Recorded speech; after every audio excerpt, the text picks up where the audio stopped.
तरह से अपने शरीर के लिए आवश्यक है, उसी तरह जो अपन हम लोग जो आहार करते हैं, वो भी आवश्यक है। लेकिन वो आहार कैसा होना चाहिए?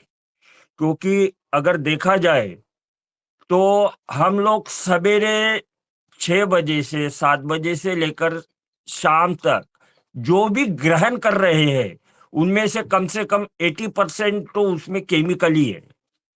क्योंकि जो केमिकल अपन खा रहे हैं, उसके लिए हमें कुछ ना कुछ जो किसान है, वो अपने खेती में बायो नेचुरल फार्मिंग करके उसे विषमुक्त कर सकते हैं। केमिकल यानी कि वो विष ही है, जहर है। क्योंकि किसान जो अपने उत्पादन बढ़ाने के लिए जो भी केमिकल यूज कर रहा है, उसका जो डिकम्पोजिंग है, वो अपने शरीर में हो रहा है। मैंने देखा है कि आज अगर देखा जाए, तो 10 साल से बच्चे से लेकर जो बीमारियां चालू होती है, छोटे बच्चे को डायबिटीज निकल रहा है, छोटे बच्चे को अटैक आ रहा है, ये कहाँ से है? ये तो अपने जो केमिकल अपने उत्पादन के लिए जो भी अपने केमिकल यूज किया है, उसका ही प्रभाव है। लेकिन इससे कुछ ना कुछ अलग करने के लिए हमें एक नया प्रयास करना चाहिए था। तो इसी कारणवश मैंने 6 साल पहले नेचुरल फार्मिंग पे काम करना चालू किया।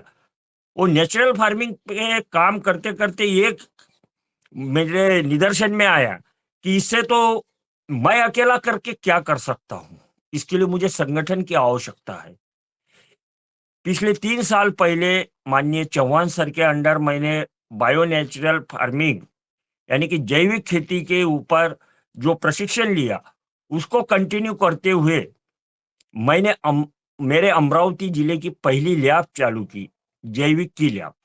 उस लैब के अंतर्गत मैंने सिर्फ अपने लिए नहीं, तो 2 साल में मैंने कम से कम मेरे लैब से करीबन 800 तो 900 किसान जुड़े हुए हैं। और मैं अमरावती जिले के अमरा अपने महाराष्ट्र के 18 जिलों में मैं काम कर रहा हूं। इससे क्या है? क्योंकि किसानों को सही मार्गदर्शन करना अत्यावश्यक है।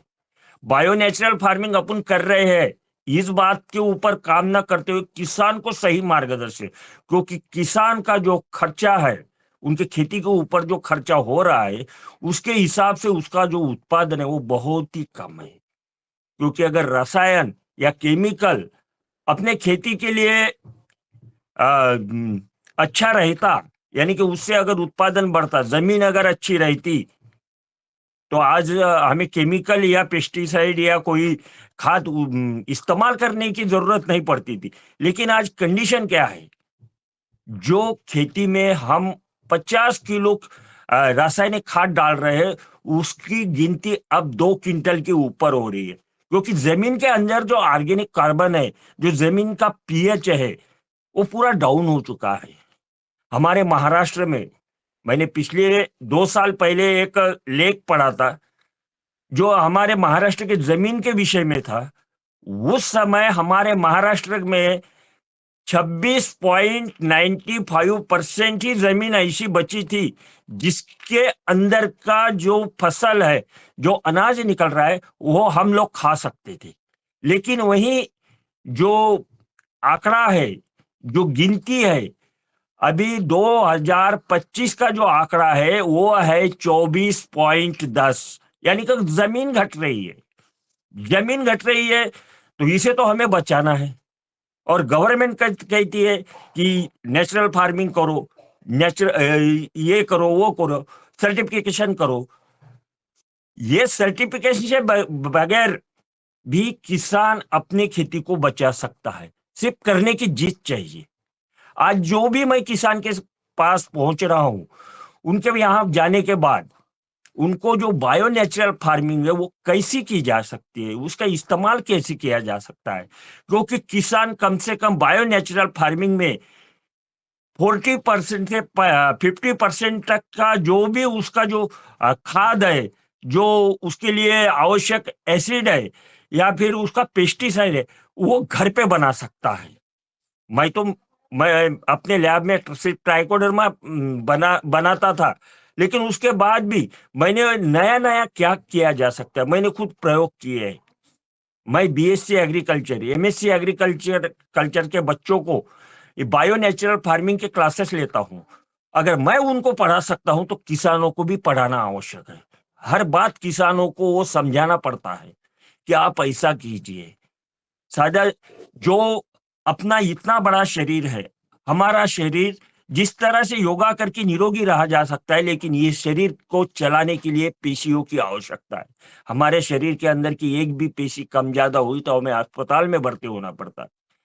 तो वही अनाज अपने खेती के लिए भी इस्तेमाल किया जा सकता है। उसको बराबर उसका डिकम्पोजिंग करके, उसका फर्मेंटेशन करके वो किसानों को हम लोग पढ़ाते हैं कि ये कीजिए।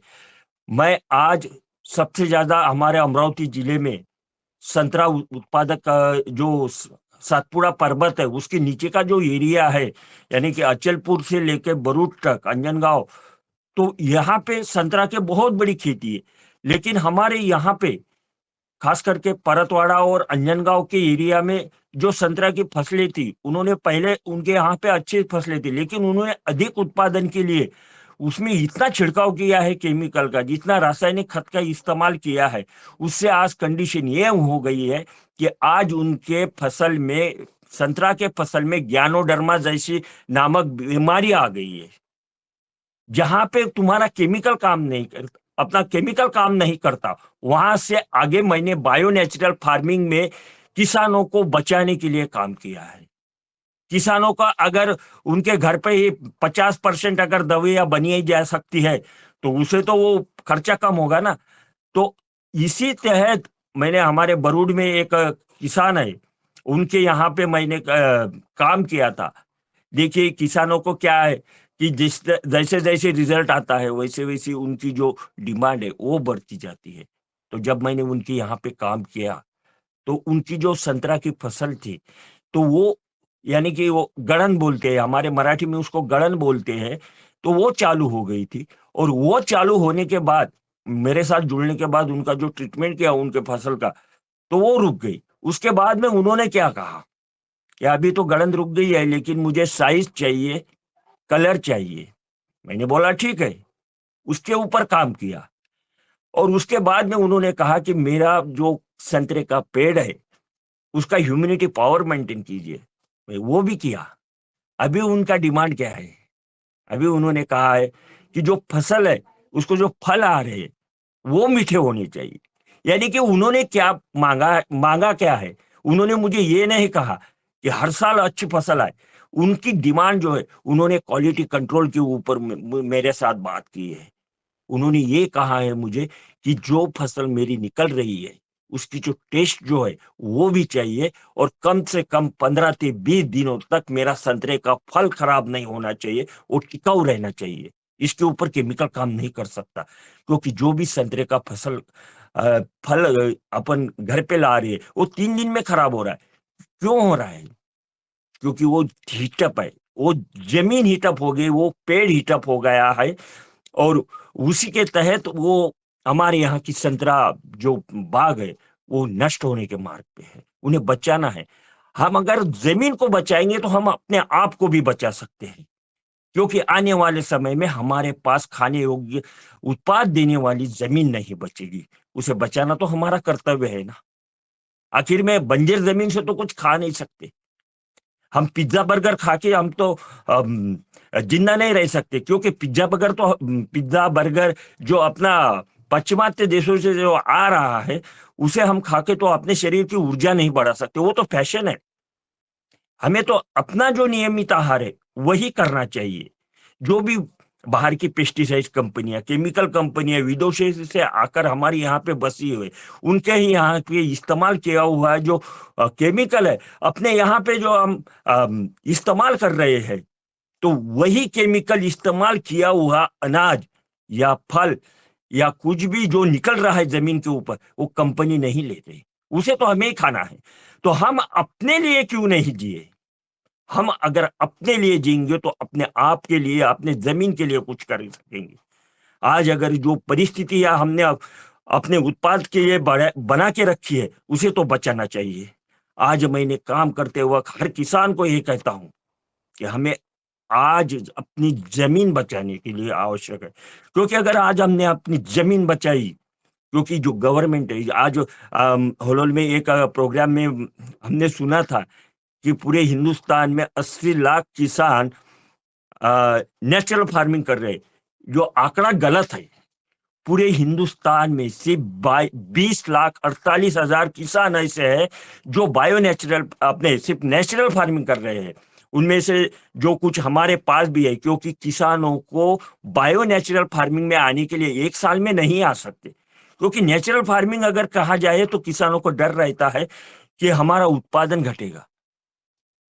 घटेगा तो उतना ही लॉस होगा। लेकिन वो किसानों को समझाना पड़ता है कि सिर्फ नेचुरल नहीं, बायो नेचुरल। मैंने बायो नेचुरल फार्मिंग में एक अलग ही मकाम हासिल किया के बजाय मैं ये कहना चाहता हूं कि किसानों को वो किस तरह से किया जा सकता है। क्योंकि बायो नेचुरल फार्मिंग में मैंने जो फार्मूला बनाया है, सिर्फ एक दिन किसान वो दवाइयां बनाने के लिए अपना खर्च करे और 1 साल तक उसे इस्तेमाल करता रहे। सिर्फ उसमें पानी डालिए, उसे इस्तेमाल कीजिए। क्योंकि मुझे नहीं लगता कि अगर किसान ने घर के ऊपर ही ये दवाइयां बनाई, वो खुद के लिए खाद बनाया, तो उसके लिए उसे दुकान पे या कहीं केमिकल इस्तेमाल करना नहीं पड़ेगा। क्योंकि किसानों के भरोसे भी ही वो कंपनियां चल रही है, कंपनियों के भरोसे किसान नहीं है। ये बात ख्याल रखिए। जो भी अपने पेस्टिसाइड है, कहीं तो आप अगर नहीं लेंगे तो वो आपके घर पे आके तो देने वाले नहीं है ना। तो आप अपना बनाइए, लोगों को प्रेरित कीजिए। मैं हमेशा अपने प्रोग्राम में कहता हूं कि आप अपने लिए कीजिए, दूसरी के लिए नहीं। जो भी कंपनियां आएगी आपको देगी। एक सीधी बात है। कम से कम या 20 या 25 साल पहले हमारे यहाँ पे जो तणनाशक है वो आया था। पहले एक ही आया, उसके बाद में दो आए, और उसके बाद में जिस तरह के तन आ गए हमारे जमीन को। तन, हमारे मराठी में एक कहावत है, तन तीथ धन। तो ये जो तणनाशक आ गए हैं, किसान कम से कम 20 से 25 साल से वो इस्तेमाल कर रहा है। उसका अगर गिनती देखा जाए तो 1 एकड़ में किसान ने कम से कम 5 से 6 लीटर तणनाशक उसने अपने 1 एकड़ में डाला है। तो उसने तो तणनाशक किया था ना। तो किसानों के साथ बात करते करते मैंने देखा है, किसानों से पूछा है कि जो आपने शुरुआत की थी तब तन ज्यादा था या आज है? तो बोलते आज है। तो आप तो तणनाशक इस्तेमाल कर रहे हैं ना। आप तो वो जमीन के अंदर से निकलने से पहले ही इस्तेमाल कर रहे हैं ना। तो फिर आया कहां से? क्योंकि वो सिर्फ आपको 8 दिन के लिए ही वो रिजल्ट, क्यों, वो सिर्फ रिजल्ट रिजल्ट जो है वो सिर्फ 8 दिन का आ रहा है। बाद में तो वो निकल ही रहा है। उन्होंने सिर्फ रोका है, खत्म नहीं किया है। तो उसे बंद कीजिए। क्योंकि हरित खाद वो खत्म कर दिया है किसानों ने। अगर अपने खेती में मैं अपने खेती में 9 साल से कोई तणनाशक इस्तेमाल नहीं कर रहा हूं। मुझे जो उसका जो तन निकालने का जो लेबर लगता है, 1 एकड़ में सिर्फ 4 ही लेबर में, बरसात के टाइम 4 लेबर, और अभी जो सर्दियों के टाइम पे जो तुअर में जो निकलता है, चने में जो तन निकलता है, उसके निकालने के लिए 3 से 4 लेबर से ज्यादा नहीं लेबर लगते मुझे। क्योंकि खर्चा कम हो रहा है। जैसे अगर खर्चा कम हो गए तो अपने आप में किसान समृद्ध होगा। बायो नेचुरल फार्मिंग में काम करते वक्त मैंने ये बात नोटिस की है, किसानों को बताया है, अपना खर्चा ज्यादा होने से अपनी खेती अच्छी हो गई, ये बात नहीं है। उसके लिए तो हमें किसानों के साथ उनके खेती के ऊपर जाकर, क्योंकि मैं खुद उनके ऑन फील्ड काम करता हूँ, जिस तरह से ऑन फील्ड काम करूंगा मैं, तो मुझे पूरा भरोसा है कि उनको हर एक बात समझाई जा सकती है। मैं किसानों को जो ट्रेनिंग है, उनका जो कई कई अभी मैं 2 दिन पहले सोलापुर में गया तो वहां पे हमारे खटोर साहब थे। तो उन्होंने बोला हमारे किसानों को ये बताएंगे, बताइए आप कि वो बायो नेचुरल फार्मिंग क्या है। क्योंकि मैं जो कर रहा हूँ अपने खेती पे, जो बायो नेचुरल के जो प्रोडक्ट है खुद बनाता हूँ, खुद इस्तेमाल करता हूँ। तो मुझे मेरे जो केमिकल इस्तेमाल करने वाले किसान है, उनसे भी उनसे ज्यादा या उनके बराबर में मेरा उत्पादन हो रहा, और खर्चे में सिर्फ 1 एकड़ का जो दवाइयाँ है, जो खाद है, उसका खर्चा 1000 रुपए से लेकर 1500 रुपए तक ही आ रहा है। घर के ऊपर ही मैं वो दवाइयाँ बनाता, मेरा लैब है खुद का, तो वहाँ पे मैं बनाता हूँ। मेरी पढ़ाई ज़्यादा नहीं हुई, लेकिन जो आज मैं बीएससी एग्रीकल्चर, एमएससी एग्रीकल्चर के बच्चों को जो बायो नेचुरल फार्मिंग की जो उनका जो ट्रेनिंग लिया जाता है, तो उनको जब बताया जाता है, तो ये तो बिल्कुल सादा है। क्योंकि जो जो किसान कर सकता है, उनके घर के ऊपर करता है, उसे ज़्यादा डिफिकल्ट करके बताने की आवश्यकता नहीं है। जैसे कि हमारे यहाँ पे अ, हमारे ज़मीन के अंदर एक मेटाराइजियम नामक जो फंगस है, वो अगर बढ़ गया, उसे बढ़ाना चाहिए। बढ़ गया नहीं, उसे बढ़ाना चाहिए। आज तो अगर देखा जाए, तो मैंने पहले बता दिया था कि ऑर्गेनिक कार्बन, हमारा पीएच ज़मीन का वो बहुत ही नीचे आ गया है। हमारे यहाँ पे तो कहीं-कहीं जगह पे 0.003 तक आ गया है। इतना नीचे आ गया, यानी कि वो बंजर ज़मीन हो गई है। तो उसे बढ़ाने के लिए एक बायो मल्टी लिक्विड नाम की जो उम, हमारा एक प्रयास रहता है कि जो सप्तधान्य, दादू को मालूम है कि वो सप्तधान्य स्लरी बोलते हैं उसको हमारे लैब के इसमें, और उसे मैंने अपने तरह से प्रेज़ेंट करते हुए उसे बायो मल्टी लिक्विड, यानी कि उसमें कम से कम 70 से लेकर 100 तक उसमें कंटेंट इंक्लूडेड किया जाता है। उसे खुद किसान अपने घर पे बनाता है। तो अगर वो उन्होंने अपने घर पे बनाया, तो उसे कोई आवश्यकता नहीं है उसे कोई आवश्यकता नहीं है कि उसे खाद या कोई दवाइयाँ बाहर से लाने की आवश्यकता है।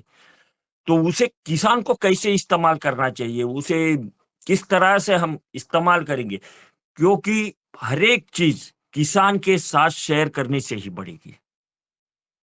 आज जो भी अभी गुजरात में जो हलोल में प्रोग्राम हुआ था, वहाँ पे हमने इस बात के ऊपर खास करके कई बातें सीखी हमारे कम्युनिकेशन में। तो उन्होंने भी यही कहा था कि ना हमें बढ़ाना चाहिए।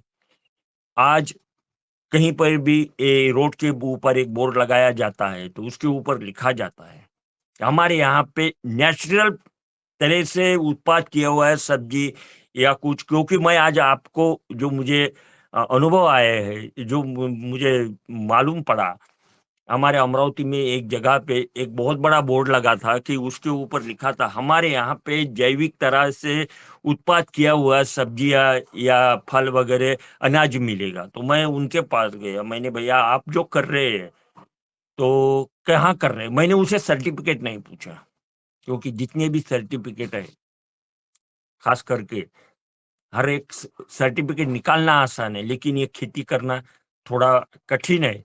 उसके लिए आपको हर एक बात समझनी चाहिए। तो मैंने उससे पूछा कि ये आपके पास में जो जैविक की तरह, यानी कि वो नेचुरल फार्मिंग के जो उत्पाद है, तो वो आप किस तरह से कर रहे हैं? पहले उन्होंने बताया, मैं जीवामृत कर रहा हूँ, ये कर रहा हूँ, ये कर रहा हूँ। उन्होंने बताया, फिर उसके डीप में जो थोड़ा पूछा, तो मालूम पड़ा कि वो मार्केट से लाके वहीं पे बेच रहा है ऑर्गेनिक के नाम पे। माननीय अशोक जी ने कहा था, नेचुरल फार्मिंग और ये जैविक खाद कोई भी बताता है, तो वही बात मैं आपको दोहराना चाहता हूँ। बाहर का आदमी नेचुरल के नाम पे कुछ भी बेच रहा है, और हम लोग उससे ले रहे हैं। आज मैंने मेरे साथ जुड़े हुए किसान को बताता हूँ कि आप कर रहे हैं, मैं बताऊँगा लोगों को कि ये मेरे सलाह से मेरे अंडर में वो खेती कर रहा है। इनका 100% है। क्योंकि अपने आँखों के सामने जो किया जा सकता है, उसके ऊपर हमें ध्यान देना चाहिए। कोई सर्टिफ़िकेट की आवश्यकता नहीं है, उसके ऊपर। आप अपनी खेती में कर रहे हैं, ये दूसरे को मालूम है, आप खा रहे हैं। क्योंकि मैं हमारी तो यानी कि वर्षा सिंचन की ज़मीन है, ऊपर के पानी से ऊपर हमारी ज़मीन की जाती है। तो मैं अपने लिए सिर्फ़ तुअर और चना, ये फ़िक इसमें आते हैं, तो मैं वो तुअर की दाल बनाता हूँ। वो तुअर की दाल में ये ख़ासियत है कि जितनी देर में अपनी चाय बनाई जा सकती है, उतने ही देर में वो तुअर की दाल का यानी कि वरण बोलते हैं हम उसको मराठी में, तो वो बन के तैयार हो जाता है। आज जो अपन तुअर की दाल या कोई भी पेस्टिसाइड, एसिडिटी का सबसे बड़ा प्रॉब्लम रहता है, तो वो अगर तुअर की दाल हमने खाई तो उससे एसिडिटी नहीं होती। मैं पिछले 8 साल से हमारे घर पे वही खा रहा हूँ। मेरा एक एक्सपीरियंस है, मैं जो भी बनाता हूँ उसका खुद के ऊपर एक्सपीरियंस हो जाता है। आज मैं आपके साथ बैठा हूँ, मुझे 6 साल पहले 2 बार हार्ट अटैक आ चुका है, 2 बार पैरालिसिस का अटैक आ चुका है, और मैं आज एक भी गोली नहीं लेता, कोई गोली नहीं लेता, और दिन में कम से कम 400 से 500 किलोमीटर का रन मेरा डेली हो जाता है। क्योंकि इसे बढ़ाने के, बायो नेचुरल फार्मिंग बढ़ाने के लिए हमें किसानों के साथ जुड़ना चाहिए। कुछ लोग है कैसे स्टेज के ऊपर आके बताते हैं हम ऐसे कर रहे हैं वैसे कर रहे हैं। हमने उत्तराखंड के एक आदमी अपने झारखंड के एक आदमी, उन्होंने बताया था हलोल में उनके मीटिंग के यहाँ पे, तो हमारा जो किसानों का खर्चा है वो बहुत हो रहा है, हमें बताइए। हमें उनके साथ, हमारा अभी जाएंगे वहां पे चौहान सर के अंडर में, तो उनके साथ बैठ के उनके किसानों को बताएंगे कि ये किस तरह से किया जा सकता है। इसे हम पूरे देश लेवल में बढ़ाना चाहिए। जिस तरह से योगा को हमने पूरी इंटरनेशनल में बढ़ाया दिया है, तो उसी तरह बायो नेचुरल फार्मिंग को हमें बढ़ाना चाहिए, क्योंकि किसानों के उत्पादन में भी कोई घट नहीं होनी चाहिए। जी जी ओम। हाँ जी जी। ओम। हाँ भैया विकास सर जी, अब हाँ। कुछ किसानों के प्रश्न होंगे तो उनके आप जवाब दें, तो जिसमें बहुत सारे जो हमारे हैंड रेज हो रहे हैं उनके माध्यम से आपकी और बहुत सारी चीज़ें निकलेगी। तो ठीक है मैं, ठीक है ना? ठीक है ठीक है ठीक है। जी जी। अब तो मैं आदरणीय राउत सर को पहले मैं आमंत्रित करता हूं, वे आए और अपनी प्रश्न करें। जी ओम, डॉक्टर राउत सर। बहुत बहुत धन्यवाद दादू। आदरणीय सावरकर साहब को नमस्कार। बहुत बढ़िया नमस्कार। कार्य कर रहे हैं आप, बहुत बढ़िया कार्य कर रहे हैं। हम थोड़ा सा जो आप कर रहे हैं वो कैसे करते हैं उसकी विधि आप थोड़ा थोड़ा शॉर्ट करके, जैसा जो भी, जैसे आप जमीन के लिए जो बनाते हैं, कीटनाशक के लिए जो बनाते हैं, सकिंग हाँ पेस्ट के लिए अलग बनाते होंगे, जो इल्ली वाले हैं उसके लिए अलग बनाते होंगे, फंगस के लिए अलग बनाते हो, तो थोड़ा थोड़ा इनके बारे में आप हमारे उनको बताएं, तो ठीक, ऐसा निवेदन था। ठीक है सर। तो फंगिसाइड के लिए तो हम ट्राइकोडर्मा ही बनाते हैं।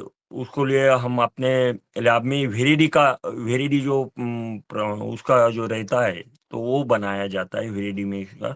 और मैंने खुद NIPHM हैदराबाद और फार्म लैब एरेंडा यहाँ से जो फंगस लाया था, हमें जो मदर कल्चर प्लेट मिली थी, उनका कम्युनिकेशन करके मैंने खुद का एक नया फंगस विकसित किया है, जो फंगिसाइड के रूप में तो बहुत ही अच्छा कार्य करता है।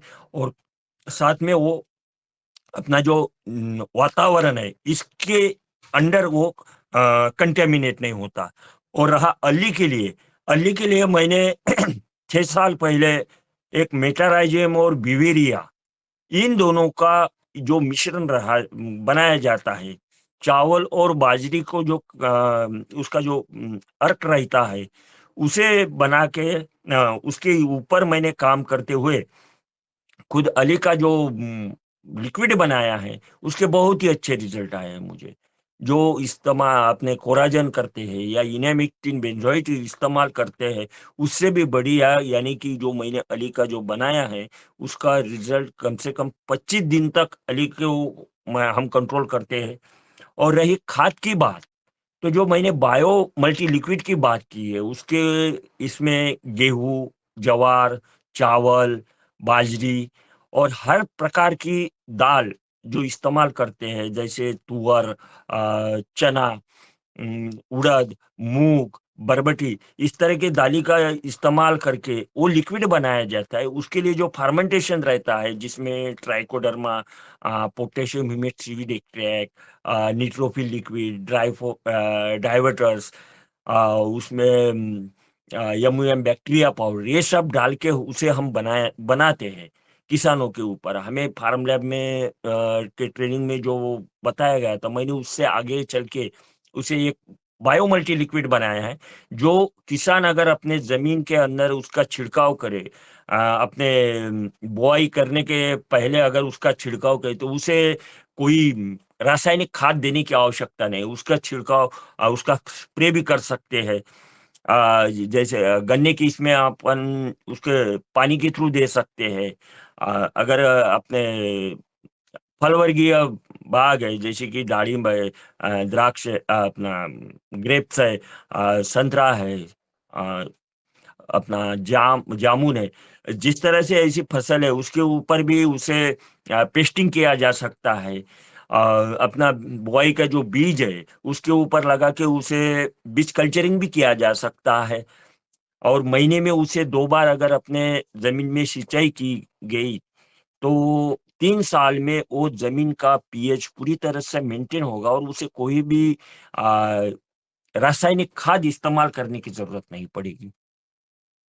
इसे जी, ऐसा बहुत सुंदर सर, बहुत बढ़िया।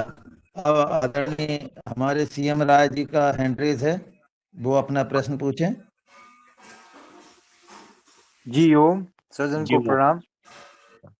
सर ने जो बताया वो बहुत अच्छा है, लेकिन ये किस प्रकार से बनता है वो तो हम लोग जानना चाहते हैं। और साथ ही मैं चाहता हूँ कि जो आप बताए कि अरहर तुअर की दाल जो मैं अपने यहाँ बनाता हूँ, जो चाय के बनाने के समय के बराबर ही वो बन जाता है, तो वो प्रजाति कैसे प्राप्त होगी जी, वही मैं पूछना चाहता हूँ। जी ओम। हाँ, ये ये जो मैंने जो भी बताया आपको, जो यानी कि अली का और अपने फंगीसाइड और ये खाद खाद तो अपन घर पे ही बना सकते हैं, लेकिन जो बाकी का जो है उसे लैब में बनाया जा सकता है। उसको लैब बनाने के लिए ज्यादा खर्चा नहीं आता, वो किसान खुद अपने यहाँ पे उसके खास प्रशिक्षण देने के बाद में वो सीख जाता है। और रही बात वो तुअर की दाल की, जो चाय पकने तक अपने चाय बनाने तक अपनी पक जाती है, तो उसके वो तुअर की वेराइटी नहीं है, उसे बायो नेचुरल में बनाई गई तुअर है वो। उसे पकाया, वो फसल को खड़ा किया है हमने। आप भी कर सकते हैं। आप अपने फसल में अगर केमिकल इस्तेमाल नहीं करेंगे, मैं पिछले 8-9 साल से उसे केमिकल मुक्त खेती कर रहा हूं, तो उसका जो रिजल्ट आया है वो इस तरह से आया है। वो फसल की कोई नहीं है। अपने घर में अगर कोई लड़का अगर अच्छा बन रहा है, उसे अगर अच्छा मार्गदर्शन मिल गया, धार्मिक रहा तो वो धार्मिक होगा। अगर एजुकेशन के उसका एजुकेशन में उसे अच्छी पढ़ाई मिली तो वो एजुकेशन में आगे जाएगा या फिर धार्मिक होगा। तो उसी तरह से इन बातों के ऊपर जिस तरह से आप अपने फसल में उसे यूज करेंगे, वैसे ही उसका रिजल्ट आएगा सर। वो कोई पद्धति नहीं है, वो हमारे खेत में उसे बनाया है हमने उस जी फसल जी को। ओम, जी ओम, जी ओम। जी जी जी, आदरणीय धन्यवाद। अशोक पटेल जी का हैंड रेज है, मैं उन्हें ये सादर ओम आमंत्रित करता हूँ। बढ़िया जी। ये ओम, मेरा प्रश्न सावरकर जी से ये है कि आपने बोला 1 एकड़ में 1500 का खर्चा आता है उसमें दवाई में, हाँ, तो पूरा 1500 आता है कि सिर्फ एक दो चीजों का आता है? जरा शुरुआत से लेके आखिरी तक उनका थोड़ा सा हाँ, आप बताने की कृपा करें जरा। ठीक है सर जी। जो 1500 रुपए का खर्चा आता है 1 एकड़ का, वो 4 फवारनी, 4 स्प्रे का खर्चा है सर जी, एक स्प्रे का नहीं है। तो इसमें क्या है, क्योंकि किसान की जो अपनी खेती करने की जो पद्धति है उसके ऊपर काम करना आवश्यक था। तो हमारे फसल को सबसे पहले क्या चाहिए, हमने बीज कल्चरिंग किया। किसान ने तो वो घर पे बना लिया है, वो 35 रुपए पर लीटर में तो वो घर पे तैयार हो गया। तो उसका बीज खर्चा, यानी कि 1 एकड़ को बीज कितना लग रहा है, 30 किलो। सोयाबीन अगर है, तुअर है, तो वो 4 किलो लग रहा है। तो उसका बीज कल्चरिंग का खर्चा आएगा 10-12 रुपए। उसमें से जो ड्रम से ही लेंगे अपन बायो मल्टी लिक्विड, और उसके बाद में जो पहला छिड़काव आएगा, तो उसके ऊपर क्या देंगे, उसमें नीम ऑयल, फंगिसाइड के रूप में ट्राइकोडर्मा देंगे। बायो मल्टी लिक्विड तो अपने पास है ही घर पे बनाया हुआ। और अपने जमीन का, अपने फसल का टेम्परेचर मेंटेन करने के लिए, तो उसके ऊपर सिलिकॉन लेंगे बायो हर्बल में। तो ये पहला स्प्रे हो गया। वो लग कितना रहा है? 100 मिली फंगिसाइड, 100 मिली ये नीम ऑयल, और अपना आधा लीटर लग रहा है अपने ड्रम में बना हुआ बायो मल्टी लिक्विड। पहला स्प्रे। दूसरा भी स्प्रे इसी तरह से। तीसरी स्प्रे में अपन अली के लिए इस्तेमाल कर रहे हैं अपने। ये खास बात है, मैं बोलते बोलते भूल गया था। जो अपने घर में, हर किसी के घर में जो पूजा अर्चना की जाती है, भगवान को जो फूल चढ़ाए जाते हैं, उसे अपन बाहर फेंक देते हैं। उसे कहीं नदी में बहा सकते हैं, बहा देते हैं। उसके वो जो फूल है, अपने घर के पास में मंदिर है, वहां के जो फूल है, उसे उससे हम एक बहुत ही बढ़िया दवाई बना सकते हैं। अगर किसान ने चाहा तो उसे बनाने के लिए हमें बनाते हुए बैठना नहीं है। सिर्फ धूप में एक प्लास्टिक का ड्रम रख दो, और जो भी फूल निकल रहे हैं अपने घर से, वो ड्रम में डालो, उसे धूप में रखो। तो उसके 1 किलो फूल के लिए 20 लीटर पानी डाल दो, और उसे धूप में रहने दो। 20 से 25 दिन के बाद में जो फूल से जो एमिनो निकलेगा, फुलविक निकलेगा, जो द्रावण निकलेगा, उसे छान लेना चाहिए। और 1 लीटर जो फूल का जो द्रावण निकलेगा, उसके 1 लीटर में 100 ग्राम गुड़ डालना चाहिए। वो गुड़ डालने के बाद में अच्छी तरह से उसे मिक्स करना, और हर 15 लीटर पानी में उसके 70 से 100 मिली अगर आपने डाला, तो जो अपनी फसल की फ्लावरिंग है वो अच्छी रहती है। और जो मधुमक्खी है अभी नहीं है, वो मधुमक्खी की संख्या भी बढ़ेगी, और अपनी फ्लावरिंग अच्छी रहेगी। और फ्लावरिंग का जो उनका यानी कि परिवर्तन है, फल में जल्दी हो जाता है। वो किसान अपने घर पे बना सकता है 2 या 3 रुपए लीटर पे। तो आज हाथ में ओढ़ा को कपड़ा तान ला, तो बस जी, हाथ से होगा हाथ पकड़ा के क्या आवाज बंद कर दो, ये कहाँ से आवाज आ रही है? इसका जो फार्मूला है फूल से दवाई बनाने का, थोड़ा स्टेप बाय स्टेप थोड़ा बता दो, हम लिख लेते हैं उसको। ठीक है जी, लिख लीजिए। जो अपने जो फूल रहते हैं, अगर आपने 20 या 25 लीटर का कोई ड्रम लिया, तो उसे धूप में रखो, घर के स्लैब के ऊपर। हर किसी के घर के ऊपर स्लैब है ही, तो वहां पे जहाँ पे धूप आती हो, वहां पे रख लीजिए। 1 किलो अगर फूल आपके घर से निकल रहे हैं 1 हफ्ते में, तो वो उस ड्रम में डालिए, 20 लीटर पानी डालिए, और उसे ढककर रख दीजिए।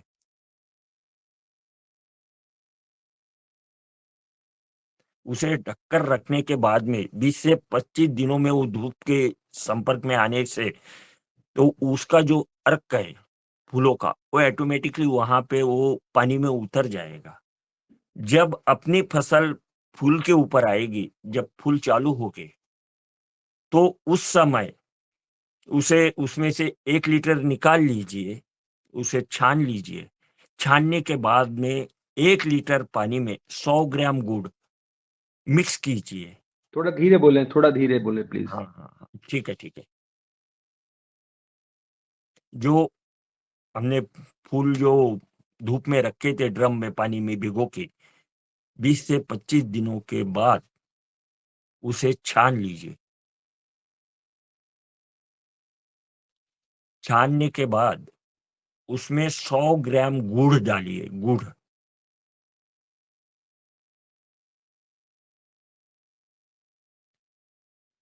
क्या मात्रा होगी जो लिक्विड लेंगे उसमें, कितने में 100 ग्राम डालेंगे?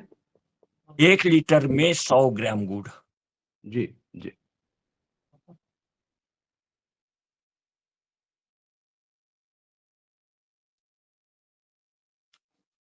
अच्छा, फूल फूल जो आपने 1 किलो बताए हैं, हाँ, और ये ज्यादा हो जाए तो ये भगवान पे चढ़े हुए जो फूल आते हैं ना खराब वाले, और इतने भी ज्यादा हो निकले, जाए तो ज्यादा भी चल जाएगा। इतने भी निकले। वो ड्रम में पटकते जाओ और अपने पानी डाल अपने दो। अपने घर में तो 1 हफ्ते में 1 किलो से ज्यादा नहीं निकलेगा। अगर मंदिर है कोई अपने, पूजा मंदिर रही है, तो भी मंदिर है। ज्यादा निकलेगा। हाँ मंदिर है अपने यहाँ, मंदिर में चढ़ते हैं भगवान को फूल रोज, तो उसके हाँ, ऊपर ड्रम रख देंगे। हाँ वहां पे रख दो। सिर्फ उसका जो बास है वो थोड़ा बहुत ही तेज आती है उसकी बास, वो तैयार होने के बाद में। ये ढक्कन लगा के रखना है, ड्रम को ढक्कन लगा के? ढक्कन लगा के रखो या फिर उसके ऊपर कोई तरपाल डाल दो या फिर कोई कपड़ा डाल दो। ढक्कन अगर पैक कर दिया तो फट जाएगा, उसका जो गैस निकलता है उसे अपने कपड़े से या तरपाल से ही ढकना उचित रहेगा। हाँ, इसीलिए पूछा। ठीक है। इसमें फूल सभी प्रकार के हो सकते हैं। कोई भी, अपने भगवान से लेके नेता के गले तक जो भी फूल जा रहे हैं वो सब। 1 लीटर में 100 ग्राम गुड़ को डाल करके कितने दिन रखना है? 24 घंटे, सिर्फ 24 घंटे। फिर उसके बाद स्प्रे कैसे करना है?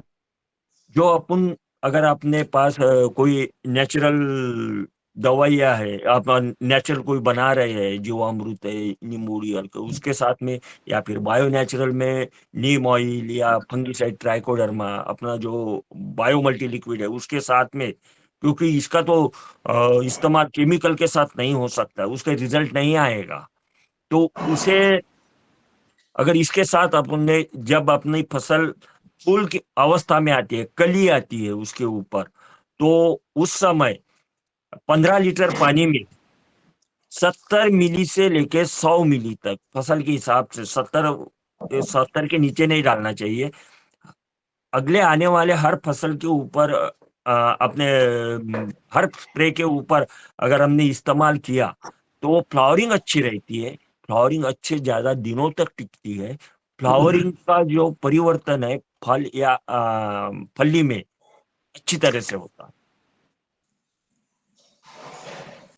और 2 ml प्रति टंकी, 15 लीटर की जो टंकी आती है उसमें ये लिक्विड डाल दो, जो आपने जो 1 लीटर का बनाया है। जो 2 ml पर लीटर नहीं, अपना 3 ml पर लीटर, 3-4 ml पर लीटर। नहीं, 100 तीन ml से- प्रति टंकी आती 20 लीटर की। हाँ, तो 15-20 उसमें 100 लीटर मिली, की टंकी। 100 मिली डाल दीजिए। हाँ, 100 ml डाल दो उसमें, इतने में वो टॉनिक हो जाएगी। ये टॉनिक है, हाँ, ये फूल को टॉनिक बढ़ाने है, वाला टॉनिक। फ्लावरिंग बढ़ाने के लिए, हाँ, फ्लावरिंग ठीक अच्छे है, रहने के लिए। समझ अभी में तो आ गया हमारे, साहब। अभी तो और एक बात बताना चाहता हूँ मैं, बायो नेचुरल में आ, अभी हमारे यहाँ पे तुअर की फसल है अमरावती जिले में, और इस तुअर की फसल में देखिए, जब वो उसके ऊपर हमारे मराठी में खड़ा बोलते हैं, तो वो खड़े पे आने के बाद में उसका जो परिवर्तन है वो फूल में नहीं हो रहा था, क्योंकि अपना जो वातावरण है, जो नेचुरल टेम्परेचर है, उसकी वजह से उसका जो फूल में रूपांतरित नहीं हो रहा था। वही फार्मूला हमने संतरे के इसमें इस्तेमाल किया है। संतरे वाले अगर किसान भाई होंगे तो ये बात जान लीजिए, क्योंकि अभी अपने जो वातावरण है इसके वजह से अपनी फसल का भी जो बैलेंसिंग है वो बिगड़ चुका है। तो उसे, तुअर को फोड़ने के लिए लोग गैस पॉइजन इस्तेमाल करते हैं। तो हमने क्या किया, गैस पॉइजन तो हम इस्तेमाल नहीं करते, हमारी इसमें तो हमें मारना नहीं है। तो उसके लिए हमने क्या किया कि जो मुर्गी मुर्गी का, पोल्ट्री का जो खाद रहता है, तो उसे हमने 1 किलो खाद, ये भी फार्मूला लिख लीजिए। अगर कोई टेम्परेचर अनबैलेंस है, खास करके उत्तराखंड, जो अपना उत्तर भारत में ठंड का प्रकोप ज्यादा रहता है, तो वहां पे ये फार्मूला बहुत ही अच्छा काम करेगा। तो जो अपना ये रहता है, पोल्ट्री का मुर्गी जो की खाद खाद। रहता है, मुर्गी का खाद, हाँ कोई, हाँ बोलिए नारायण जी। नहीं नहीं, मुर्गी का खाद बोल रहा था मैं। हाँ, आगे बताइए ना सर। हाँ, मुर्गी मुर्गी का जो खाद रहता है, 1 किलो खाद में 5 लीटर पानी डाल के सिर्फ उसे भिगो के रखना है। 5 लीटर पानी डाल के 1 किलो जी मुर्गी जी, का मैं ये खाद। पूछ रहा था विकास जी, हाँ हाँ, ये जैसे फूल अपने बोले भगवान, या खेत में लगे, अपने खेत में काफी फूल लगे हुए हैं, उनको वो ताजे भी फूलों को भी चलती, डाल सकते हैं? कोई भी फूल। जी जी। और आपने जो बताया कि एक बार बनाओ और साल भर उपयोग करो, तो ये वो उसके बायो उपयोग क्या मल्टी साल भर लिक्विड, रख सकते हैं? जी उससे वो फूल का अगर ड्रम अपने घर के ऊपर रख दिया, जिस दिन भी स्प्रे रहा उस दिन निकालो, उसमें तो कोई केमिकल नहीं आया है, वो तो फुल नेचुरल है, धूप भी जी नेचुरल है, पानी भी नेचुरल है। जी तो उसे अपन एक बार रख दिया तो उससे अगर नल लगा दिया ना, तो वो छानने का भी थोड़ा अच्छा हो जाता। और उसमें जो अपना सड़ा हुआ फूल बाद में वो पूरा डिकम्पोज हो जाएगा, तो उसका वो फूलों का भी खाद भी हो जाता है। इसकी लाइफ कितनी है सर? इसकी लाइफ है, एक बार अगर बनाया तो कम से कम वो 24 तो 26 महीने तक, 2.5 साल तक इसका इस्तेमाल कर सकते हैं। हाँ, वही मैंने पूछा था, उसका लाइफ कितनी है, ये ढाई पूछा था साल मैंने। 2.5 साल जी। तक और इसी में फूल डालते रहे हमेशा 2.5 साल तक? इसी इसी में डालते रहे। अगर वो भर गया है तो उसके नीचे का निकालो, जो सड़ा हुआ है दूसरे और डालो, वो पानी तो खराब नहीं होगा। सिर्फ उसके ऊपर हमें पानी डालना है, 20 लीटर क्वांटिटी उसकी बनाए रखना है।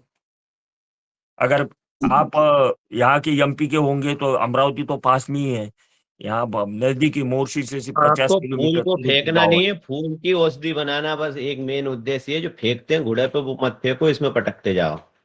हाँ, इधर उधर ये मत है फेंको। मूल उद्देश्य, ये है उसका, बस और हाँ, कुछ इधर नहीं। उधर मत फेंको, ज्यादा उसका ज्यादा बात इस्तेमाल करने से करो। कोई मतलब नहीं।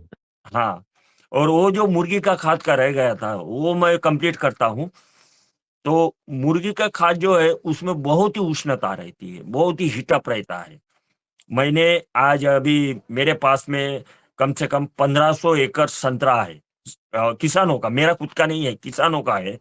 तो 1500 एकड़ में हमने वो मुर्गी का खाद का इस्तेमाल, उसको तान देना, उसको हीटअप करने के लिए हमने इस्तेमाल किया है। वही फार्मूला हमने तुअर पे इस्तेमाल किया है। जो 1 किलो मुर्गी का खाद लिया था उसमें 5 लीटर पानी डाल के 48 घंटे 2 दिन तक उसे भिगो के रखा। भिगो के रखने के बाद उसे छान लिया।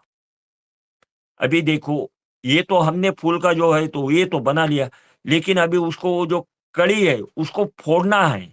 उसको वातावरण के हिसाब से वो टेम्परेचर डाउन हो गया तुअर का फसल का या फिर संतरे का फसल का, वो टेम्परेचर को बढ़ाना पड़ेगा। तो इसके लिए हमने उसी को अभी संतरे में स्प्रे करेंगे तो 200 लीटर का ड्रम रहता है या फिर 500 लीटर का ड्रम रहता है स्प्रे करने का।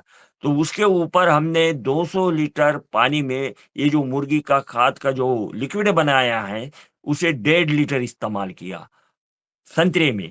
और वही फार्मूला तुअर में 20 लीटर पानी के ऊपर 2 लीटर आपने 1 लीटर पानी को 2 ml इस तरह से उसका इस्तेमाल किया खड़ी को तुअर को फोड़ने के लिए। तो हमारी तुअर भी फूटी और जो संतरे के ऊपर हमने उसका काम किया तो उसका जो ट्रेस है वो जो केमिकल के ट्रेस से भी अच्छा उसका ट्रेस हमारे संतरे के ऊपर दिखाई दिया। अगर वो संतरे के ऊपर काम करने के बाद में आज अभी मेरे पास एक गांव है अंबाड़ा, यही सातपुड़ा के लग के पर्वत के लग के। तो अंबाड़े में मैंने 18 बगीचे हैं मेरे अंडर। तो 18 में से कम से अपने 15 बगीचे जो है वो अम, फूट गए हैं, यानी कि उसमें फ्लावरिंग चालू हो गए वो 15 बगीचे में, यानी कि वो फूट गए हैं। और अभी जो मोर्शी है, बरूड है, इस साइड में अभी हमारा चालू है, उनके ऊपर पानी छोड़ना चालू है। पहले पानी पे तो नहीं फूटता वो संतरा, दूसरे पानी में आराम से फूट जाता है। और खास करके जो संतरे में डिंक्या रहता है जो फसल को खराब करता है, उसके ऊपर वो जो बायो मल्टी लिक्विड बताया था मैंने, वो बहुत ही अच्छा काम करता है। जी, कोई प्रश्न है? सर ये जो आपने मुर्गी वाला बताई इसको फिर से रिपीट कीजिए। ये हाँ 48 घंटा भिगो कर रखने के बाद इसको हाँ, 1.5 लीटर 200 लीटर पानी में लेना है। ये तुअल तुअल के लिए हो गया कि नहीं संतरे नहीं, के वो लिए? संतरे का है। तुअर अच्छा, के ये लिए पर लीटर 2 ml। पर लीटर 2 ml। ओके। हाँ हाँ, तुअर के लिए पर लीटर 2 ml का। अगर तुअर फूट नहीं रही है, सिर्फ कली पे है, और अभी देखो हमारे यहाँ पे फूल ज्यादा है, केमिकल वालों के इसमें फूल ज्यादा है, और हमारे इसमें मैंने वही फार्मूला पहले फोड़ने के लिए पर लीटर 2 ml इस्तेमाल किया, और फूल से फली तैयार करने के लिए वही फार्मूला पर लीटर 1.5 ml, पर लीटर 1.5 ml, यानी कि पहले 20 लीटर पानी को 80 ml फोड़ने के लिए इस्तेमाल किया, और तुअर भरने के लिए 20 लीटर पानी को 50 ml इस्तेमाल करके वो तुअर भी भर गई है। केमिकल वाले अभी भी पूछ रहे हैं कि ये कैसा हो गया। ये बिल्कुल सीधी बात है। कोई नेचुरल फार्मिंग बहुत ही डिफिकल्ट बात नहीं है, या फिर बायो नेचुरल तो उससे भी यानी कि समझना चाहिए सिर्फ, और समझ लेना में ही भलाई है। और कोई हैंड्रेस है? जी जी जी हाँ जी महाराज, मैं ये पूछ रहा था इसमें, मैं ये पूछ रहा था जैसे संतोष सर ने जो सैलरी बताई है, 4 तरह की सैलरी, छाछ हाँ की है, गोमूत्र की है, ट्राइकोडर्मा की है और हाँ विवेरिया की है। ये सैलरियों के साथ भी क्या इस लिक्विड को, फूल के लिक्विड को मिला के स्प्रे कर सकते हैं गेहूं पे? हमारे इधर हाँ क्या है, हाँ गेहूं फसल आता है, नर्मदापुरम में आरा- गेहूं अधिक बोआता है।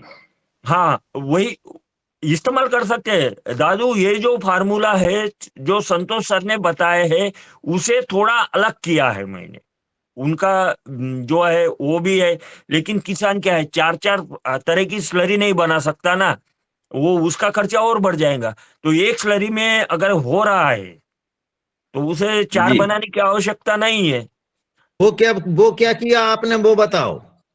हाँ मैंने बताया ना कि जो अपने अनाज लिया है, जो अनाज बताया जाता है अपना 10-12 प्रकार की जो अनाज है, उसको पीसने के बाद उसे ट्राइकोडर्मा, पोटेशियम में सीवीड एक्सट्रैक्ट, उसमें मेरे लैब में जो डाइवर्टर्स है, निट्रोफिल लिक्विड है, वो खुद मैं बनाता हूँ उसको डाइवर्शन करने के लिए। तो संतोष चौहान सर की 1 एकड़ में 40 लीटर डालनी पड़ती, और जो जी हमारी जी हाँ, स्लरी बिल्कुल है, बिल्कुल। हमारी स्लरी जो है 1 एकड़ में 2.5 लीटर ही डालनी पड़ती। इससे खर्चा कम रहता है। उसके पूरी विधि अभी समझ में नहीं हम लोगों को। आप यदि लिख के इसका पूरा फार्मूला बता देंगे तो समझ में, पूरी बराबर समझ में नहीं आ रही सभी लोगों के अभी तो इसकी मैं क्या विधि। करूंगा, मेरे पास में वो चार्ट है दादू, मैं आपको भेज दूंगा। जी तो वो चार्ट आप अपने बाकी जो किसान भाई है उनके पास भेज दीजिए, जी वो भी जी कर जी सकते हैं। जी जी जी जी हाँ यही ठीक रहेगा सर। हाँ, वो यानी सही कि क्या रहेगा, है। वो सही रहेगा विकास जी, बिल्कुल। आप लिख के चार्ट पहुंचा दोगे दादू के पास विकास तो इनकी ग्रुप में क्लास शेयर हो चालू जाएगा कर दो हमारे ग्रुप ना। में। हाँ हाँ हाँ अरे इनकी क्लास चालू कर दो हफ्ते में 1 दिन। जी जी जी बिल्कुल नहीं, सर। नहीं, अच्छा आप रहेगा। आप बोल रहे हैं, तो मैं तो ज्यादातर ट्रैवलिंग में रहता हूँ, लेकिन जब भी मुझे टाइम मिलेगा मैं दादू से बात करके, मैं आपके जो प्रश्न है अभी बताने के लिए तो बहुत सारा है, क्योंकि किसानों का अगर मैं प्रशिक्षण लेता हूँ ना भैया जी, तो सवेरे 10 बजे से लेकर 6 बजे तक वो किसान उठने के बाद में वो अपने केमिकल की दुकान की तरफ देखने के बाद वही बोलता है कि मैं ये तो सब मैं बना सकता हूँ। वो जी अपने घर पे सिर्फ मैं गैस पॉइजन नहीं बनाता, उसके जो अली का है, अपना सोलोमन है, और को क्या लैम्बड़ा है, ऐसी दवाई जो अपन इस्तेमाल कर रहे हैं, तो वो अगर किसान अपने घर पे बना सके, इसके लिए मेरा प्रयास चालू है। और मुझे आशा है कि ये तो मैं बना लूंगा मैं अगले साल तक। और तणनाशक के ऊपर भी काम चालू है, तो वो तणनाशक वही सल्फर का अगर मैंने बना लिया, तो मुझे नहीं लगता कि किसान को कोई केमिकल इस्तेमाल करना पड़ेगा। बहुत बहुत धन्यवाद सर, बहुत बहुत धन्यवाद। सर दादू एक क्वेश्चन मैं भी कर लूं। जी जी हाँ, स्वागत है, सल, स्वागत। सल्फर बनाने के लिए क्या चीज आपने बताई थी? नहीं, सल्फर प्लस तणनाशक बनाने का जो विधि है, अभी मैं प्रोसेस में हूँ। वो अच्छा आधा जी जी। बताने से क्या है, आपका भी नुकसान हो जाएगा, आप भी बोलेंगे सावरकर भाई ने क्या बताया है। तो वो अगर कंप्लीट हो जाएगा तो फिर तो मैं शेयर ही करूंगा। जी जी। अच्छा, आपके चेहरे पे इतनी चमक है, इसमें भी कुछ फूल का लेते हैं क्या? मैं कुछ भी नहीं लेता, मैंने क्या है, फूलों की वजह से चमक रहे हैं। नहीं सर पे बाल नहीं है, इसलिए चमक रहा हूँ। ठीक है, ठीक ठीक। आ, आदरणीय सावरकर जी जो है बहुत अच्छा काम कर रहे हैं। और यहाँ पर जुड़े हुए सारे किसान बंधुओं से मेरा निवेदन ये है कि हमारे नर्मदापुरम में अभी गेहूं की फसल चल रही है, इसके लिए जो कर सकते हैं वो करें। और आने वाली मूंग, मूंग बहुत ज्यादा यहाँ पर उपयोग पूरे जिले में उसकी बोनी होगी। तो मूंग के लिए हमको क्या अपनाना चाहिए, ये यदि आप थोड़ा सा बता देंगे। जैसे आपने कहा कि पहले स्प्रे कर दो फिर बो दो, ठीक है ना? हाँ, वो पहले जो पहली देखिए दादू, जो चौहान सर ने जो स्लरी बताई थी, ट्राइकोडर्मा, ताक और सप्तधान्य स्लरी, तो उसे मैंने अलग तरह से बना के उसे बायो मल्टी लिक्विड के नाम से, यानी कि वो अलग तरह का फार्मेंटेशन बना के मैंने किसानों को बनाने के लिए बताया था। तो अगर वो स्लरी अगर किसान ने बना ली, तो जो बुआई करते वक्त किसान खाद डालता है, रासायनिक खाद, वो आवश्यकता नहीं है। कहीं पे भी लिखा नहीं है कि आपको रासायनिक खाद डालने के लिए आवश्यकता है। वो तो अपनी जी फैशन जी बना दी है अपन ने कि वो डाल रहा है, क्योंकि किसान की जो खेती है वो ऐसा कर रहा है तो मैं भी वैसा करूंगा। केमिकल के बारे में, बायो नेचुरल में तुम्हारे साथ है या नेचुरल फार्मिंग में आप अगर कर रहे हो तो बाकी लोग तो बोलेंगे ये पागल हो गया है। लोगों ने पागल बोल दिया तो समझ लो आप सही मार्ग पे है, क्योंकि जी वो जी कोई बिल्कुल। नहीं कर सकता। तो जो बायो मल्टी लिक्विड अपन किसानों को वो बनाने के लिए बताते हैं, तो वो लिक्विड पर एकड़ 4 लीटर, पर एकड़ 4 लीटर जब पहली बारिश हो जाएगी, यानी कि अपन कल अगर उसमें बुआई कर रहे हैं तो अगले दिन उसका स्प्रे अगर कर दिया तो उसमें तो खाद का काम हो जाएगा, तो उसे तो कोई लेना नहीं। क्योंकि जो बायो मल्टी लिक्विड है उसमें हर तरह के बैक्टीरिया और फंगस तैयार हो जाते हैं, हर कंटेंट तैयार हो जाता है जो भी अपने अनाज में रहता है। वो तो वो गीली जमीन में है तो वो तो सीधा अपने जमीन में जाएगा, वो स्टोरेज रहेगा जमीन में। जब बुआई करेंगे, जो दाना रहेगा, जिसको उसका जो अंकुरन रहेगा, उसको तो हर चीज वो वहीं पे मिलेगी ना। क्योंकि जी जी अगर रासायनिक खाद डालने से अगर फसल अच्छी रहती, तो अपने कपास को जब खाद डाला जाता है तो उसके बाद में उसके ऊपर हर तरह का रोग नहीं आता। जी अभी एक सीधी बात बताना चाहता हूँ, वो थोड़ी नोट कर लीजिए आप। जो भी अपन हमें अगर कोई फ्लू आ गया, अगर बीमार पड़ गए, तो गोली लेने के बाद में, तो गोली कितनी परसेंट काम करती है? 30 या 40% गोली काम करती है अपने शरीर के ऊपर, बाकी काम तो अपने शरीर को ही करना है। वैसे ही अगर एक केमिकल का खाद है अगर डाला तो उसको उसको केमिकल का खाद कितना काम कर रहा है? 20%, 80% तो वो उस फसल को काम करना पड़ रहा है ना, वो खाद का जो ट्रेस पड़ रहा है उसके ऊपर। तो उसको ऊपर जो वो खींचने के लिए फसल को ही काम करना पड़ रहा है, उसके वजह से उसके ऊपर की ऊर्जा खत्म हो जाने के बाद में उसके ऊपर कीड़ या फिर फंगस का अटैक हो जाता है। अगर अपने सब वहां पे जमीन के अंदर रहेगा तो फिर वो तो उसका अपने फसल के ऊपर तान नहीं आएगा, वो बीमार नहीं गिरेगी। अगर केमिकल का जी इस्तेमाल जी अगर बंद कर जी दिया जी तो वो जी जो कीड़ है वो अपने खेत पे आएगी ही नहीं। जी जी दादू, मेरा आपसे निवेदन जी था कि सुनो सर जी सुनो को एक दिन का समय और दिया जाए, इनको एक दिन और बुलाया जाए, जब पूरी जरूर तरह समझ जरूर। पाएंगे अपन। जी हो।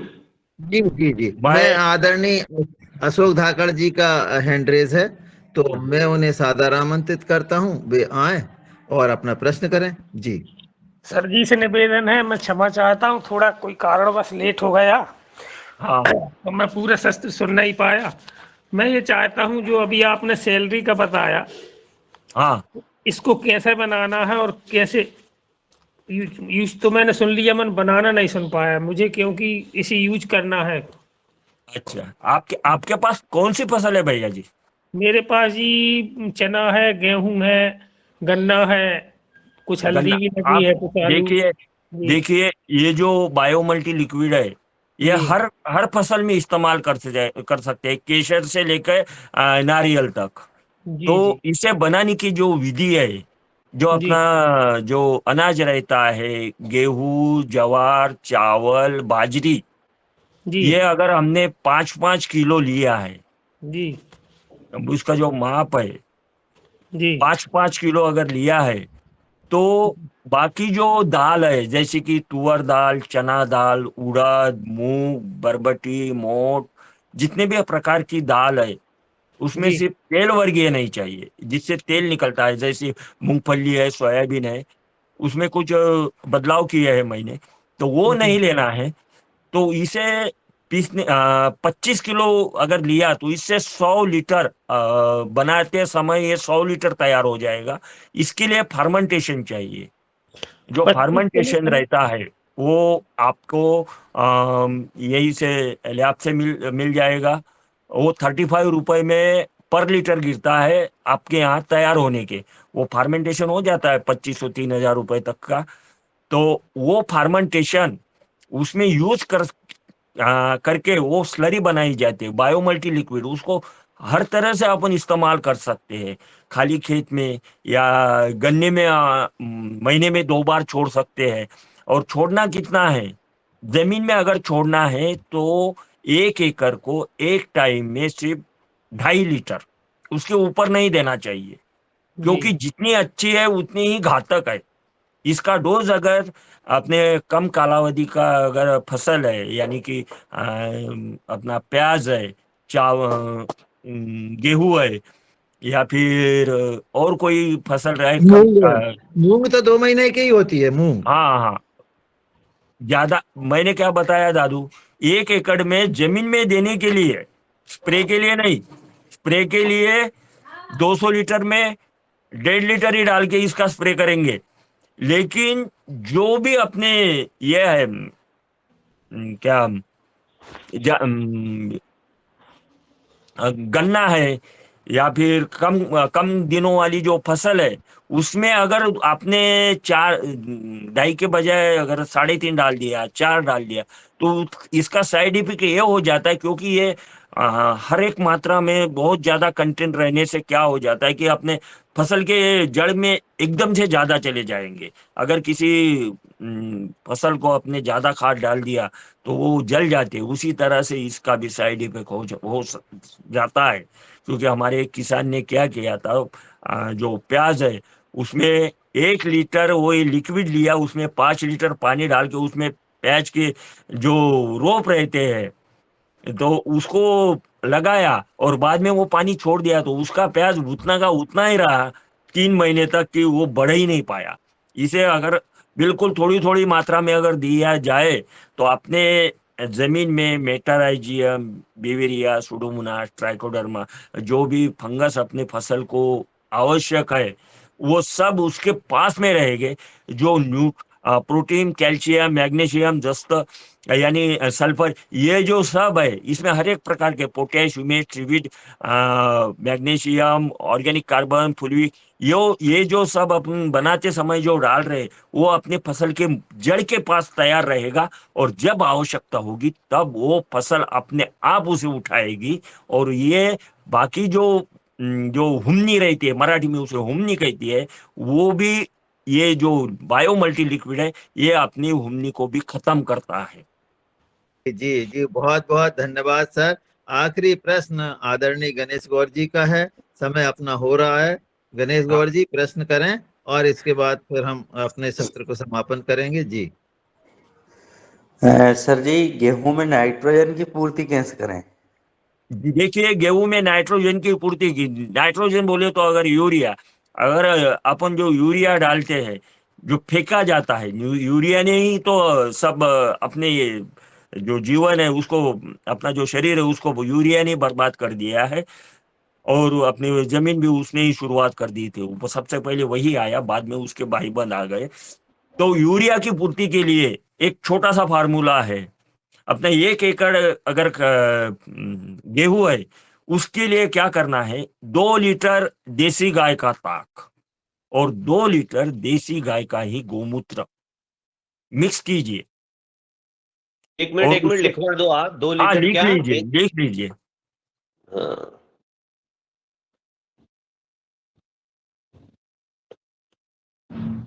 2 लीटर क्या बोला? गोमूत्र, देसी गाय का गोमूत्र। हाँ, अगर जिसके पास में ये है गोबर गैस है तो उसकी स्लरी भी चलेगी, लेकिन उसमें फिर थोड़ा सा गोमूत्र तो डालना पड़ेगा। नहीं, गोमूत्र है 2 लीटर देसी गाय का गोमूत्र और 2 लीटर ताक, मही यार, छाछ, ताक, मही, छाछ, हाँ छाछ, हमारे मराठी में ताक बोलते हैं। 2 लीटर छाछ, 2 लीटर छाछ, उसे 72 घंटे तक मिक्स करके रखो। 72 घंटे मिक्स हाँ, करके रखो। हाँ, वो हो गया अपना 4 लीटर। हाँ 4 लीटर हो गया। 4 लीटर वो 1 एकड़ को एक टाइम पे छोड़ दो, मतलब कैसे छोड़ दो? पानी के जरिए। आप तो क्या है, स्प्रिंकलर है क्या अपने पास? हाँ स्प्रिंकलर। स्प्रिंकलर है नहीं तो कर फिर तो सकते? आपको स्प्रे करना पड़ेगा। इसको स्प्रे कर दें क्या? हाँ हाँ, 1 एकड़ में 4 लीटर का स्प्रे कर दो, अपना नाइट्रोजन की तो पूर्ति हो जाएगी।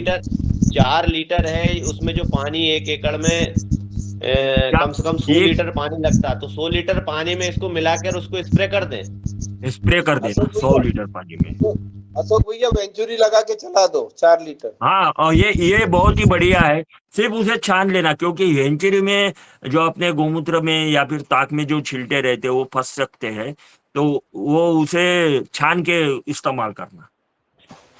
लेकिन ये कितनी सर, बार देना सर? हाँ, ये कितनी बार देना है गेहूं की फसल में? आपको जितनी बार देना है उतनी बार दीजिए, 3 बार दीजिए, 4 बार दीजिए। जैसे यूरिया हम 2 बार देते हैं, तो इसे 4 बार दे दो। रिजल्ट है बढ़िया। हमारे किसान तो वही देखो इस्तेमाल यार, कर रहे हैं। करके देखो, अपना अनुभव लो, रिजल्ट वो तो बता रहे हैं, अब थोड़ा प्रयोग तो करो। इसको सर जमीन में इसको सर जमीन में बहा सकते क्या? इसमें जमीन में भी बहा सकते हैं, स्प्रे भी इस्तेमाल कर सकते हैं। जी बिल्कुल। दोनों तरह से, क्योंकि मैं जो भी बायो नेचुरल में जो भी प्रोडक्ट बनाता हूँ वो दोनों तरह से आप इस्तेमाल कर सकते हैं। अगर दादू की अगर कृपा रही तो अपने नर्मदापुरम में अगर क्लास हुई तो मैं चाहूंगा कि सब लोग अगर वहां आ गए तो मैं 6 घंटे में आपको वो सब बना के दिखाऊंगा, और आप खुद बनाएंगे।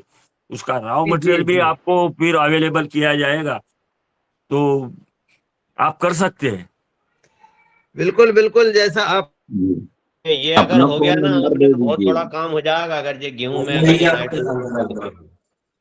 और दादू एक बात मैं बताना चाहता हूँ, हमारे सभी जो पूरे भारत के जो भी जी किसान इस यहाँ पे जुड़े हुए हैं, जी उन सबको मैं यही बताना चाहता हूँ कि मेरा वन मैन शो है, मैं अकेला काम कर रहा हूँ। जी, और अभी मेरा जो लैब की जो प्रोडक्ट है वो राजस्थान तक गए हैं, वाह यानी कि वाह वाह, 1200 किलोमीटर। अभी 4 दिन पहले मैं 800 किलोमीटर पे जाके काम किया है। बहुत बहुत जी, क्योंकि बहुत बहुत और किसी का, यानी कि गवर्नमेंट या कोई अधिकारी, इनका कोई साथ नहीं है, मैं खुद कर रहा हूँ। क्योंकि मैं, जी जी इंसान चाहे तो क्या नहीं कर सकता है, जी सिर्फ जी लगन होनी चाहिए। और जी, मैंने खास बात एक बोली थी कि सर्टिफिकेट के ऊपर काम मत कीजिए, आप ऑन फील्ड काम कीजिए। जिसको देना है वो तो आपको घर पे आकर देगा, जी जी उसके जी पीछे मत भागो। जी। अपना मोबाइल नंबर दे दीजिए। जी, मेरा मोबाइल नंबर लीजिए।